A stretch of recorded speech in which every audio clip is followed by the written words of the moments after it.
নমস্কার, আপনাদের সকলের সাহায্যে আমি আবার পৌঁছে গেছিলাম এনাদের কাছে, এনাদের মুখে একটুখানি হাসি ফোটাতে। আর সঙ্গে করে নিয়ে গেছিলাম আপনাদের সকলের সাহায্যে এত সাথে করে জিনিস নিয়ে গেছিলাম ওনাদের জন্য। তো নমস্কার, আমি গর্বিতা আর আমার ভিডিওতে আপনাদের সকলকে আবারও স্বাগত জানাই। আমার আগের বৃদ্ধাশ্রমের ভিডিওতে আপনাদের থেকে কিছুটা আর্থিক সাহায্য চেয়েছিলাম এনাদের মুখে একটুখানি হাসি ফোটানোর জন্য।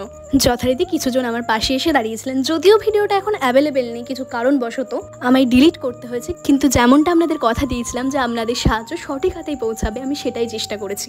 তাদের মধ্যে অনেকেই আছে যারা 100, 200, 10 টাকা, 5 টাকা যে যেমন করে পেরেছে সাহায্য করেছে। তাদের কাছে আমি ধন্যবাদ বলি, তাদেরকে কোনো মতেই আমি ছোট করতে পারবো না, কিন্তু ধন্যবাদ ব্যতীত অন্য কোনো প্রতিশব্দ আমার কাছে উপলব্ধ নেই। তাই আপনাদেরকে অসংখ্য ধন্যবাদ।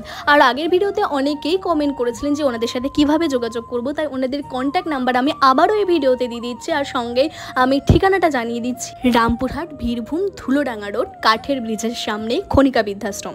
যারা সাহায্য করতে চান ওখানে গিয়ে ডিরেক্ট আপনারা যোগাযোগ করুন এবং সাহায্য করুন। আর যে মেসেজটা আমি আবারও দিতে চাই সেটা হলো, ভিডিও করা সত্যি কোনো খারাপ জিনিস না। এই সোশ্যাল মিডিয়ায় ভর্তি নোংরামো ভিডিওর মধ্যে থেকে দুটো ভিডিও যদি মানুষকে একটু ইনফ্লুয়েন্স করে, মানুষরা যদি একটু এগিয়ে আসে, তাহলে দুনিয়াটা আরও সুন্দর হবে। তাই আমার মতে ভালো জিনিসের ভিডিও করা সত্যি ভালো। ধন্যবাদ।